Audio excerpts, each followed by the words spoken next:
नमस्कार, India real estate guide में आपका एक बार फिर स्वागत है। और आज इंडिया रियल एस्टेट गाइड को हम लेकर आए हैं एक ऐसी जगह पर जो भारत का केंद्र है। जी हाँ, हम मौजूद है नागपुर में, महाराष्ट्र का तीसरा सबसे बड़ा शहर, और यहीं पर मौजूद है ज्योग्राफिकल सेंटर ऑफ इंडिया यानी जीरो माइलस्टोन, जहां से भारत में हर जगह की दूरी एक समान है। तो आज हम नागपुर के रियल एस्टेट मार्केट पर करेंगे चर्चा, बताएंगे यहाँ पर आपको कुछ बेहतरीन प्रॉपर्टी ऑप्शंस। तो आइए करते हैं आज के सफर की शुरुआत, और सबसे पहले एक नजर डालते हैं नागपुर शहर पर।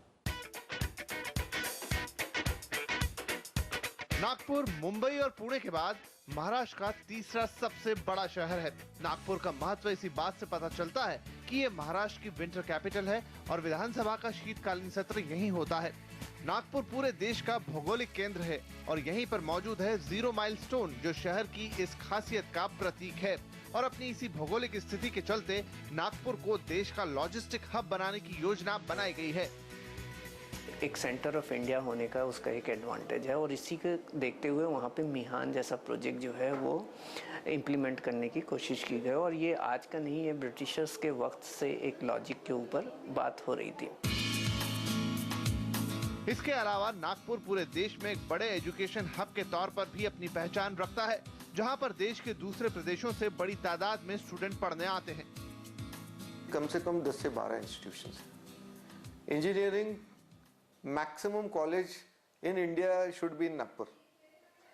मेडिकल के 2 गवर्नमेंट है, डेंटल के 2 गवर्नमेंट है, और प्राइवेट सेक्टर में ऑलमोस्ट 3 से 4 कॉलेजेस है। तो इमेजिन करिए 5 से 6 मेडिकल कॉलेजेस हैं नागपुर में। लेकिन नागपुर के पास अपनी एक और पहचान है, संतरा। जी हाँ, नागपुर का संतरा पूरी दुनिया में मशहूर है और इसीलिए इसे ऑरेंज सिटी भी कहा जाता है। शहर में एक्सपोर्ट के अलावा संतरे से जुड़े कई कारोबार होते हैं। नागपुर में orange trees, orange pulp, orange food process, ये सारा नागपुर से ही शुरू हुआ। और जो नागपुर में ऑरेंज की ग्रोथ है, that was the maximum in the country, तो है ही है। और जो क्वालिटी के ऑरेंज होते हैं नागपुर में, that was the maximum in the world also. Nagpur एक शांत शहर के तौर पर देखा जाता है, जहां के लोग सुकून पसंद है। एक वक्त में नागपुर को देश के सबसे ग्रीन शहर का दर्जा हासिल था, लेकिन अब ये पहचान बंगलुरु के पास है। लेकिन आज भी नागपुर में हरियाली की कमी नहीं है, और साथ साथ ये देश के सबसे साफ सुथरे शहरों की लिस्ट में भी शुमार है। हिंदुस्तान में नागपुर को क्लीनेस्ट सिटी बोलते हैं, नागपुर को ग्रीनेस्ट सिटी बोलते हैं, नागपुर को वेल कनेक्टेड सिटी बोलते हैं। तो नागपुर में वो सब कुछ है जो एक अच्छे शहर में होनी चाहिए। देश के दूसरे 2 टियर शहरों की तरह अब नागपुर भी मॉडर्न हो रहा है। शहर में धीरे धीरे मॉल कल्चर बढ़ रहा है और लोग वीकेंड में मॉल और मल्टीप्लेक्स में वक्त बिताना पसंद करते हैं।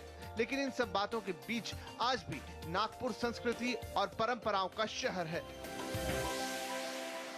पिछले कुछ सालों में जिस चीज को लेकर नागपुर सबसे ज्यादा चर्चा में रहा है, वो है project Mihan. Geographical centre of India होने की वजह से नागपुर में एक ऐसे इंटरनेशनल एयर कार्गो टर्मिनल की कल्पना की गई है, जिसके चारों तरफ बड़ा SEZ होगा, जिसके अंदर सॉफ्टवेयर से लेकर फूड प्रोसेसिंग इंडस्ट्री तक सबको जगह मिलेगी। और इन्हीं सब बातों के चलते और इसी प्रोजेक्ट के चलते नागपुर के रियल एस्टेट मार्केट को भी एक नई चमक मिली। हालांकि 2005 में शुरू होने के बाद से आज तक मिहान बहुत ज्यादा रफ्तार नहीं पकड़ पाया है, और इन्हीं सब बातों के चलते यहाँ का प्रॉपर्टी मार्केट भी उतार चढ़ाव का शिकार रहा। तो आइए, इससे पहले कि हम नागपुर के प्रॉपर्टी मार्केट पर चर्चा करें, एक नजर डालते हैं मिहान पर। मौजूदा दौर में नागपुर के विकास की कहानी मिहान के इर्द गिर्द ही घूमती है। नागपुर के भारत का भौगोलिक केंद्र होने के चलते ही यहाँ पर एक अंतर्राष्ट्रीय कार्गो हब बनाने की योजना बनाई गई, जिसके साथ एक SEZ यानी स्पेशल इकोनॉमिक जोन बनाने का प्लान भी तैयार किया गया, जिसे नाम दिया गया मिहान यानी multi modal international cargo hub. 4000 एकड़ से ज्यादा में फैले मिहान को निवेश के लिहाज से भारत का सबसे बड़ा इकोनॉमिक डेवलपमेंट प्रोजेक्ट कहा गया। इसके अंदर एक बड़े प्रॉमिस आए जब ये मिहान यहाँ पे अनाउंस हुआ कि मिहान आएगा, और मिहान की वजह से जो है एक बड़ा लॉजिस्टिक हब बनेगा। और उसके साथ साथ जो है ना, कुछ एक कमिटमेंट्स आए, बोइंग का कमिटमेंट्स आया। बट मिहान के अंदर लॉजिस्टिक हब के साथ साथ जो इंटीग्रेटेड IT SEZs था उसका एक बहुत बड़ा रोल होने वाला था। 2005 में मिहान की जोर शोर से शुरुआत हुई और सबकी नजरें नागपुर की तरफ घूम गई। लेकिन जिस जोश के साथ मिहान प्रोजेक्ट को शुरू किया गया वो जोश ज्यादा दिनों तक बरकरार नहीं रह सका। 2008 में पूरी दुनिया में आर्थिक मंदी के चलते मिहान में आने वाली कंपनियों ने इसे जैसे भुला ही दिया। इसके अलावा कुछ स्थानीय दिक्कतों के चलते भी यहाँ काम में धीमापन देखा गया और आज भी मिहान के कार्गो हब के दूसरे रनवे का काम रुका हुआ है। अब जो है वो है सेकेंड फेज का runway. Take off point is that runway. अगर वो रनवे टेक ऑफ कर गया तो मिहान भी टेक ऑफ कर जाएगा। उसके लिए सिर्फ एक ही चीज है कि you need to be strong and take a decision that इसको टेक ऑफ होना चाहिए। हालांकि अब धीरे धीरे मिहान में फिर से हलचल हो रही है। यहाँ आने वाली कंपनियों में से कुछ ने काम शुरू कर दिया है और जानकार भी मान रहे हैं कि मिहान में देर से ही सही लेकिन फिर से काम शुरू होता हुआ दिखेगा। वहाँ पे ज़्यादातर इंफ्रास्ट्रक्चर का काम ख़त्म हो गया है और लगभग तैयार हो गया। तो जहाँ पे अगर इंफ्रास्ट्रक्चर तैयार हो जाता है तो उसकी एक्सप्लॉयटेशंस हो ही जाता है। तो आज नहीं तो कल वहाँ पे थोड़ा रिवाइवल होता हुआ दिखेगा। नागपुर के लोग भी मान रहे हैं कि मिहान को पटरी पर लाने के लिए थोड़े से एक्स्ट्रा एफर्ट की जरूरत है और अगर ये हो जाता है तो मिहान को शुरू होने में ज्यादा वक्त नहीं लगेगा।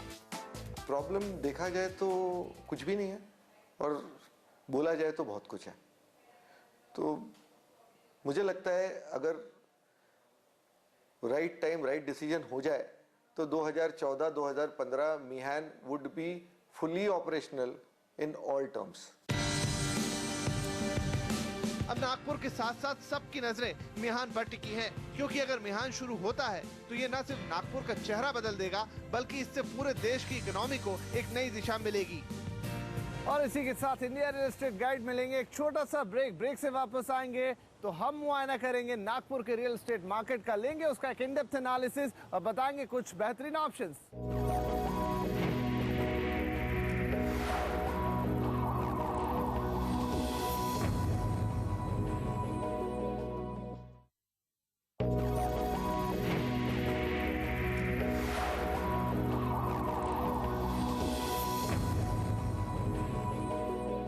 ब्रेक के बाद इंडिया रियल एस्टेट गाइड में आपका एक बार फिर स्वागत है, जहां पर आज हम बात कर रहे हैं नागपुर के रियल एस्टेट मार्केट की। नागपुर के रियल एस्टेट मार्केट को देखें तो 2005 के आसपास जब यहां पर मिहान का अनाउंसमेंट हुआ तो इस मार्केट ने एक अच्छी खासी तेजी देखी, लेकिन उसके बाद जैसे जैसे 2008 में रिसेशन हिट हुआ और मिहान का काम धीमा पड़ता गया वैसे वैसे यहां का प्रॉपर्टी मार्केट भी नीचे आता गया, खासतौर पर उन इलाकों में जो मिहान से नजदीक थे। तो आज जबकि हम 2012 में खड़े हैं, किस तरह का है नागपुर का रियल एस्टेट मार्केट, आइए एक नजर डालते हैं। 10 साल पहले नागपुर का रियल एस्टेट मार्केट भी देश के दूसरे टियर 2 शहरों की तरह ही था, लेकिन नागपुर के रियल एस्टेट मार्केट की कहानी भी मिहान के आसपास ही घूमती है। मिहान के ऐलान के बाद नागपुर के कुछ इलाकों में जबरदस्त तेजी देखी गई और रातों रात जमीन के दाम भी कई गुना उछल गए। सारे बड़े प्लेयर्स वर्धा रोड के ऊपर टूट पड़े और जमीन की कीमत, मैं एक एग्जाम्पल के तौर से बोल रहा हूँ, 100 रुपए से 1000 रुपए चले गई या 10 रुपए से 1000 रुपए चले गई। मिहान के चलते नागपुर में टाउनशिप प्रोजेक्ट की शुरुआत हुई और देश के कई नामी बिल्डर्स ने यहां अपने प्रोजेक्ट का ऐलान किया, लेकिन 2008 के आते आते मिहान की रफ्तार थम सी गई और इसका सीधा असर पड़ा नागपुर के प्रॉपर्टी मार्केट पर। ये जो 3-4 साल में जो ग्रोथ 2005 के बाद हुआ था, जो इंटरनेशनल बायर्स आने शुरू हो गए थे, नेशनल प्लेयर्स आने शुरू हो गए थे, ये सारा डिस्टर्ब हो गया क्योंकि मिहान शुरू नहीं हो पाया। इन सब बातों के चलते नागपुर में प्रॉपर्टी के जो भाव रातों रात चढ़े थे वो धीरे धीरे फिर जमीन पर आ गए। खासतौर पर उन इलाकों में तो जबरदस्त करेक्शन देखा गया जो मिहान के आसपास डेवलप हो रहे थे। सारे लोगों ने 100 एकड़ 200 एकड़ 300 एकड़ ऐसी जमीन खरीदी। अब मिहान टेक ऑफ नहीं किया तो सारा real estate market on that road जो 1 से 100 पे चला गया था, वापस 100 से मैं 1 पे तो नहीं बोलूंगा पर 50 पे तो आ ही गया। इस झटके से नागपुर का बाजार आज भी पूरी तरह से नहीं उभर पाया है। कुछ प्रोजेक्ट शुरू ही नहीं हो पाए तो कुछ होने के बाद बंद हो गए। आज भी जो प्रोजेक्ट बन रहे हैं उनकी रफ्तार धीमी है। 2008 के डाउनफॉल के बाद मैं अगर देखूं तो नागपुर मार्केट अभी तक रिकवर नहीं कर पाया और रिवाइव नहीं कर पाया। एक वो पीरियड था जहाँ पे लैंड में स्पेकुलेशन होता था, सारे बिल्डर्स ने लैंड खरीदी थी, बट उसके बाद अगर आप देखिए तो कुछ बिल्डर्स ने अपनी लैंड बेच दी। तो इस तरीके के एक फेज में मार्केट आज भी है। हालांकि इन्हीं कारणों के चलते नागपुर में प्रॉपर्टी का भाव लोगों की पहुंच से बाहर नहीं निकला है और यही कारण है कि लोग अपनी जरूरत के लिए आज भी मकान खरीद रहे हैं और उन्हें दाम भी सही मिल रहे हैं। तो ये आपने देखा नागपुर का प्रॉपर्टी मार्केट। और अब अहम सवाल ये है कि इस वक्त अगर आप नागपुर में घर खरीदना चाहते हैं या फिर निवेश करना चाहते हैं यहाँ के प्रॉपर्टी मार्केट पे, तो क्या ये सही वक्त है? क्या इस समय आपको सही प्राइसेस मिलेंगे? क्या इस वक्त आपके लिए बाजार में सबसे अच्छा प्रोडक्ट मौजूद है? आइए कोशिश करते हैं इन्हीं सवालों का जवाब ढूंढने की। नागपुर का प्रॉपर्टी मार्केट हाल ही में एक बड़े उतार चढ़ाव के दौर से गुजरा है। ऐसे में यहाँ पर घर खरीदना या प्रॉपर्टी में निवेश करना कितना सही रहेगा, ये एक बड़ा सवाल है। बाजार में करेक्शन के बाद आज यहाँ पर दाम काफी हद तक ग्राहकों की पहुँच में है और आने वाले वक्त में अगर मिहान का काम दोबारा रफ्तार पकड़ता है तो बाजार में एक बार फिर तेजी देखने को मिल सकती है। आप खुद के घर खरीदने के पॉइंट ऑफ व्यू से देखिए तब भी आज वैल्यूज कम है, और अगर आप इन्वेस्टमेंट के पॉइंट ऑफ व्यू से भी सोचते हैं तो मैं ये लगता है कि आज जिस तरीके के प्राइस हैं काफ़ी हद तक बॉटम्ड हो गए हैं और यहाँ से एप्रिसिएशन होगा। अगर कुछ नहीं तो इन्फ्लेशन ड्रिवन भी अगर एप्रिसिएशन हो और जब एक्टिविटी मिहान में चालू हो और उसके आजू बाजू के एरियाज़ में जो ग्रोथ होएगा उसके हिसाब से जो आपको अपसाइड मिल सकता है, तो उस पॉइंट ऑफ व्यू से आप कुछ एक सेलेक्टेड लोकेशंस को पकड़ करके निवेश कर सकते हैं। आज नागपुर में प्रॉपर्टी का औसत भाव 3 से 4 हजार रुपए प्रति स्क्वायर फीट के आसपास है। ऐसे में यहाँ पर आप 30 से 50 लाख के बजट में एक बेहतरीन 2 BHK फ्लैट खरीद सकते हैं। अगर आप और भी कम बजट रखना चाहते हैं तो भी आपको कम सुविधाओं वाले ढेरों छोटे प्रोजेक्ट मिल जाएंगे जहाँ आप 30 लाख रुपए के अंदर भी घर खरीद सकते हैं। शहर में ट्रैफिक की समस्या नहीं है और यहाँ का इंफ्रास्ट्रक्चर भी अच्छा है, इसलिए सिटी सेंटर से थोड़ा दूर जाकर भी प्रॉपर्टी खरीदी जा सकती है जहाँ आपको कम दाम में बढ़िया घर मिल सकता है। मिड सेगमेंट में अच्छी डिमांड होने के कारण इन मकानों की सप्लाई भी काफी अच्छी है। यहाँ पे maximum selling is in the lower middle class and middle class. यहाँ पे जो घर बिकते हैं वो ये समझ लीजिए कि 10 लाख से 50 लाख के बीच वाली जो प्रॉपर्टीज होती है वही बिकती है। नागपुर के डेवलपर्स भी दावा करते हैं कि नागपुर के रियल एस्टेट मार्केट में लॉन्ग टर्म में अच्छे रिटर्न मिलने की पूरी उम्मीद है। उनके इस दावे में दम भी लगता है क्योंकि नागपुर के पास हर वो बात मौजूद है जिसके चलते वहां पर रियल एस्टेट मार्केट में अच्छी ग्रोथ की संभावनाएं हैं। जहां real estate investment is the safest, मगर आपने हर पेपर चेक करके अनलिटिगेटेड प्रॉपर्टी खरीदे तो the safest investment and the safest place to invest is Nagpur. इससे अच्छा मार्केट पूरे इंडिया में नहीं है। ठीक है, आपको कहीं कहीं स्पेकुलेशन के हिसाब से बहुत ग्रोथ मिल जाएगा, लेकिन आप लॉन्ग टर्म देखते हो नागपुर जैसा मार्केट नहीं है। ऐसे में अगर आप भी नागपुर में घर खरीदने का या निवेश करने का मन बना रहे हैं तो ये एक अच्छा वक्त हो सकता है। हालांकि घर खरीदते वक्त लोकेशन और बिल्डर का चुनाव सही हो, इस बात का आपको पूरा ख्याल रखना होगा। और आगे बढ़ने से पहले आपको एक बार फिर याद दिला दें कि इस साल भी CNBC आवाज उन बिल्डर्स और डेवलपर्स को सम्मानित करने जा रहा है जिन्होंने रियल एस्टेट के क्षेत्र में कुछ अलग और हटकर काम किया है। अगर आपको लगता है कि आपका कोई प्रोजेक्ट या आपके द्वारा किया गया कोई काम इस अवार्ड का दावेदार है तो अलग अलग कैटेगरीज में आप खुद को नॉमिनेट कर सकते हैं। हमारी वेबसाइट का एड्रेस आपके सामने है और आपको याद दिला दें कि ये नॉमिनेशन सिर्फ 21 सितंबर तक खुले हुए हैं। और इंडिया रियल एस्टेट गाइड में फिलहाल वक्त हो चला है एक और छोटे से ब्रेक का, लेकिन जब ब्रेक से वापस आएंगे तो देंगे आपको नागपुर के अंदर कुछ शानदार प्रॉपर्टी ऑप्शंस।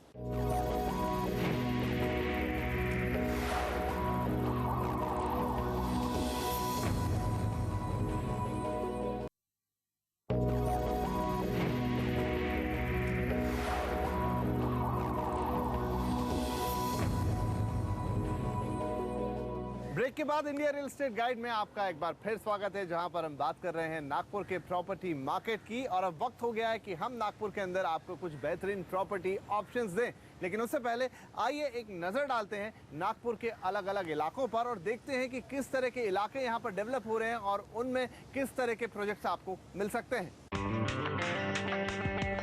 नागपुर एक सर्कुलर सिटी है जहां चारों दिशाओं में अलग अलग तरह से डेवलपमेंट हुआ है। शहर के पास 2 रिंग रोड मौजूद हैं, जिसके आसपास नए लोकेशन डेवलप हो रहे हैं। अभी की बात करें तो पश्चिम नागपुर में सबसे ज्यादा डेवलपमेंट हुआ है और यहीं पर शहर की ज्यादातर सुविधाएं और पॉश इलाके मौजूद हैं। वेस्ट नागपुर क्यों सब में आगे है? क्योंकि यहाँ पे एजुकेशनल फैसिलिटी सारी है, मेडिकल फैसिलिटी सारी है और हाउसिंग सारे प्राइम एरियाज यहाँ है। इसके अलावा पूर्वी नागपुर में भी कुछ इलाके हैं जहां पर अच्छा डेवलपमेंट हुआ है। हालांकि यहाँ भी अब भाव धीरे धीरे बढ़ रहे हैं। रेट वाइज अब जब फार ईस्ट में जाते हो तो रेट्स ऑलमोस्ट वेस्ट नागपुर के आसपास आ जाता है।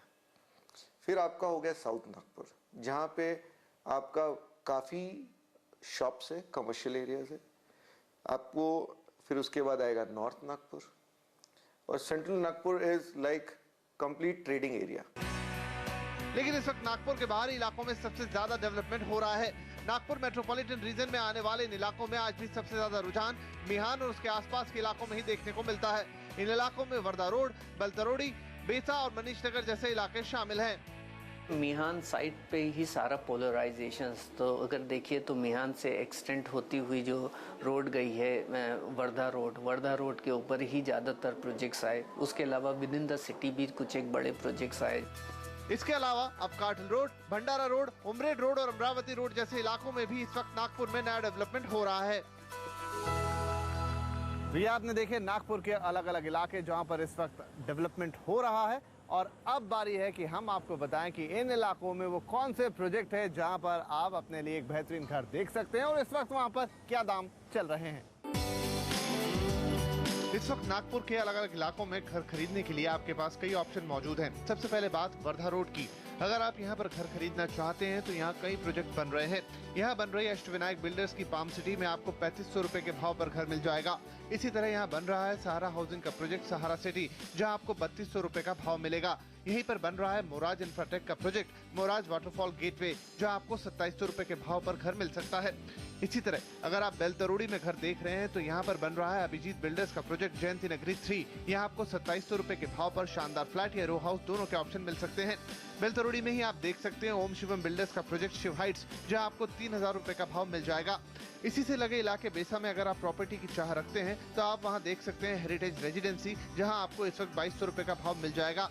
अगर आप उमरेड रोड पर घर खरीदने का मन बना रहे हैं तो यहाँ बन रहा है वेंकटेश बिल्डर्स का प्रोजेक्ट वेंकटेश सिटी, जहाँ इस वक्त 2000 रुपए का भाव है। इसी तरह अगर आप हिंगना रोड पर प्रॉपर्टी देख रहे हैं तो यहाँ पर श्री खड़ेश्वर बिल्डर के शिवप्रिया टावर्स में आपको 3000 रुपए के भाव पर घर मिल सकता है।